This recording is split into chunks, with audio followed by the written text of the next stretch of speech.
پاکستان کی علاقائی سالمیت کی کسی بھی خلاف ورزی پر سخت اور فیصلہ کن جواب دیا جائے گا۔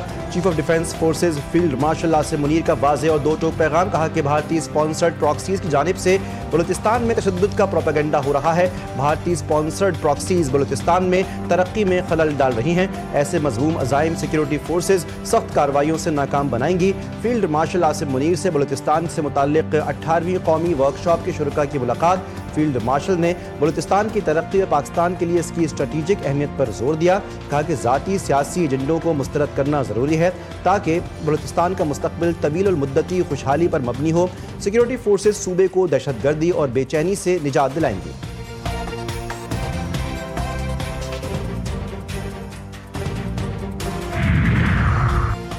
پاکستان کا یمن میں تشدد بڑھنے پر گہری تشویش کا اظہار۔ یمن کے اتحاد اور علاقائی سالمیت کی مکمل حمایت کا اعادہ۔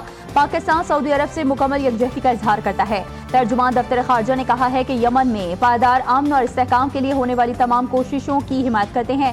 کسی بھی فریق کی جانب سے یک طرفہ اقدامات کی سخت مخالفت کرتے ہیں۔ یک طرفہ اقدامات صورتحال کو مزید کشیدہ، امن کوششوں کو نقصان اور خطے کا امن خطرے میں ڈال سکتے ہیں۔ سعودی عرب کی سیکیورٹی پاکستان کے لیے اہم ہے۔ ہر ممکن تعاون جاری رہے گا۔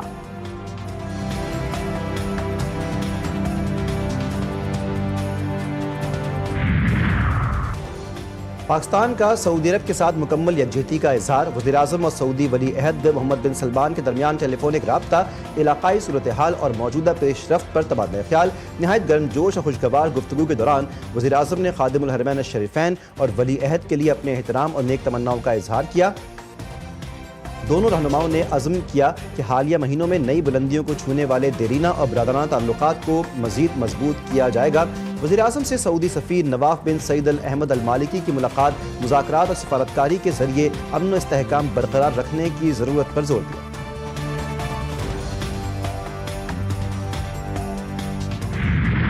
بھارت نے ہاتھ ملا ہی لیا۔ پاک بھارت جنگ کے بعد اعلیٰ سطح پر دونوں ممالک کے رہنماؤں کا پہلی بار آمنا سامنا۔ اسپیکر قومی اسمبلی سردار ایاز صادق سے بھارتی وزیر خارجہ جے شنکر کی ملاقات۔ بھارتی وزیر خارجہ خود چل کر اسپیکر ایاز صادق کی نشست پر آئے اور مصافحہ کیا۔ اسپیکر نے بھی مسکرا کر ان کا جواب دیا۔ دونوں نے چند منٹ کی گفتگو کے دوران ایک دوسرے کی خیریت دریافت کی۔ دونوں کے درمیان خیر مقدمی کلمات کا بھی تبادلہ ہوا۔ ملاقات سابق بنگلہ دیشی وزیر اعظم خالدہ ضیاء کی رہائش گاہ پر ہوئی۔ دنیا کے مختلف ملکوں میں 2026 کا جشن۔ نیوزی لینڈ کے شہر آکلینڈ میں سب سے پہلے سال نو کا آغاز ہوا۔ اسکائی ٹاور پر شاندار آتش بازی کا مظاہرہ، آسمان رنگ و نور میں نہا گیا۔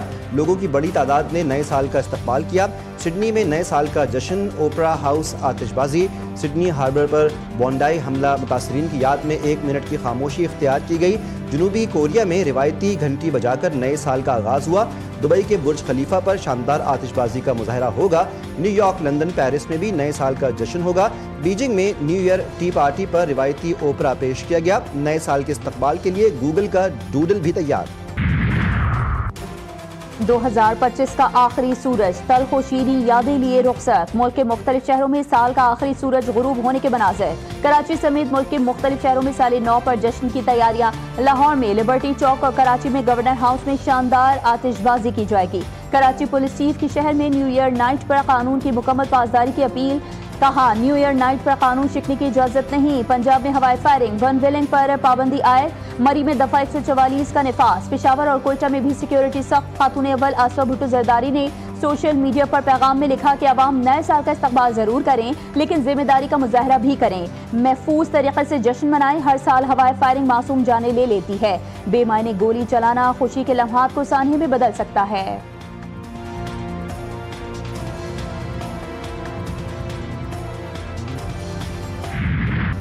2025 امریکہ پاکستان شراکت داری میں نیا اور مضبوط باب ثابت ہوا۔ امریکی ناظم الامور نیٹلی بیکر نے کہا کہ سرمایہ کاری اور تبادلوں سے دو طرفہ تعاون میں نمایاں اضافہ ہوا۔ امریکہ پاکستان تعلقات 2025 میں مزید مضبوط ہوئے۔ We inherited was confronting immense challenges. Internationally, Pakistan had been sidelined and not part of the main frame. Over the past 2 years, Pakistan has made real, measurable progress. Inflation has fallen dramatically from 29.2% to 4.5%. اقتدار سنبھالا تو ہمیں شدید challenges کی شکار معیشت ورثے میں ملی. معاشی اصلاحات آسان کام نہیں تھا. گزشتہ 2 سال میں پاکستان نے بہترین معاشی ترقی کی. Tax to G D P تناسب 8% سے بڑھ کر 10% ہو گیا. وزیر اعظم شہباز شریف کا اقتصادی گورننس اصلاحات کی تقریب سے خطاب. کہا ہم نے پی آئی اے کی کامیابی سے نجکاری کی. 10 لاکھ سے زائد ٹیکس دہندگان سسٹم میں شامل ہوئے. 2025 میں ٹیکس وصولیوں میں 26% اضافہ ہوا. وزیر خزانہ محمد اورنگزیب بولے بدترین سیلاب کے باوجود عالمی اداروں سے مدد نہ لینے کا فیصلہ کیا. معاشی بہتری کے باعث قرضوں کی ادائیگی وقت سے پہلے کی گئی. معاشی اصلاحات کی بدولت سرمایہ کاروں کا اعتماد بحال ہوا.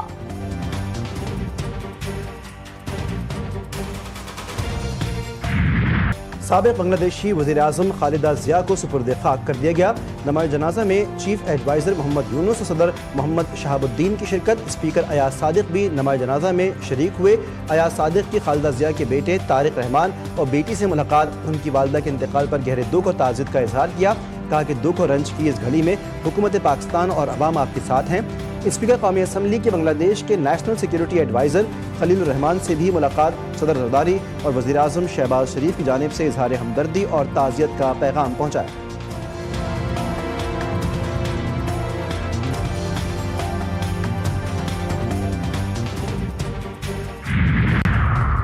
نائب وزیر اعظم اسحاق ڈار سے سعودی عرب کے شہر تبوک کے گورنر شہزادہ فہد بن سلطان کا ٹیلی فونک رابطہ. نئے سال کی مبارکباد دی اور نیک خواہشات کا اظہار بھی کیا.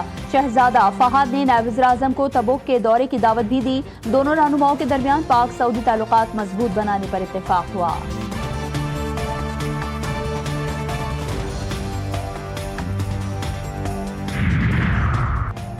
خیبر پختونخوا کے معاون خصوصی اطلاعات شفیع جان کی گفتگو پر وزیر اطلاعات پنجاب کی تنقید. عظمیٰ بخاری نے ایکس پر لکھا کہ شفیع جان نے اپنی تربیت پھر دکھا دی. ان کی والدہ اور گھر کی دیگر خواتین سے ہمدردی ہے. ایسی ذہنیت کے لوگ خیبر پختونخوا کے نام پر دھبا ہیں. وزیر اطلاعات عطا تارڑ نے کہا مشیر اطلاعات کی ایسی گفتگو نہیں ہونی چاہیے. بہن بیٹیوں کی عزت کرنا سیکھیں ورنہ ہمیں عزت کروانا آتا ہے.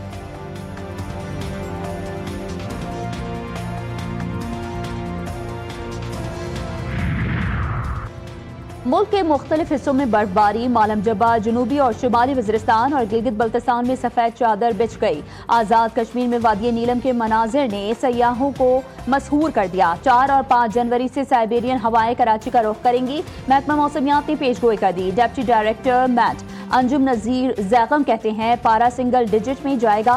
گزشتہ رات کراچی سمیت سندھ کے مختلف شہروں میں ہلکی بارش کے بعد سردی بڑھ گئی. خیبر پختونخوا اور بلوچستان میں بھی وقفے وقفے سے بارش ہوئی.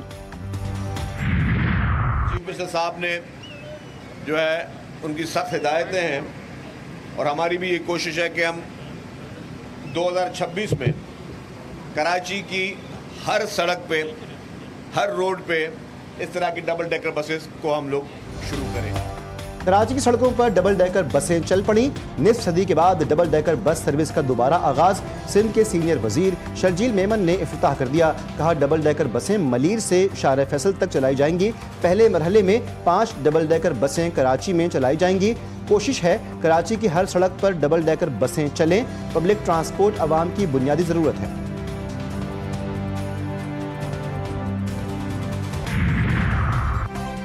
جاوید عالم اوڈھو کو آئی جی سندھ کا چارج دے دیا گیا. نوٹیفیکیشن جاری. آزاد خان کو ایڈیشنل آئی جی کراچی کا چارج مل گیا. آئی جی سندھ غلام نبی میمن نے اپنے عہدے کا چارج چھوڑ دیا.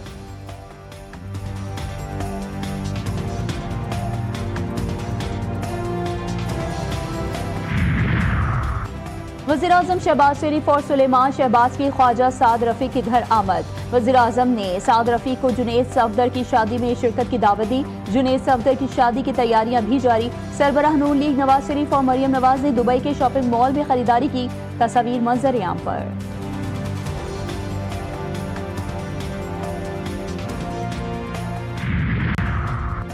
شاہین انڈر پاس کو ٹریفک کے لیے کھول دیا گیا. مری روڈ انڈر پاس سرینا چوک اور بزنس اسٹیشن سینٹر کا منصوبہ رواں سال کامیابی کے ساتھ مکمل کیا گیا.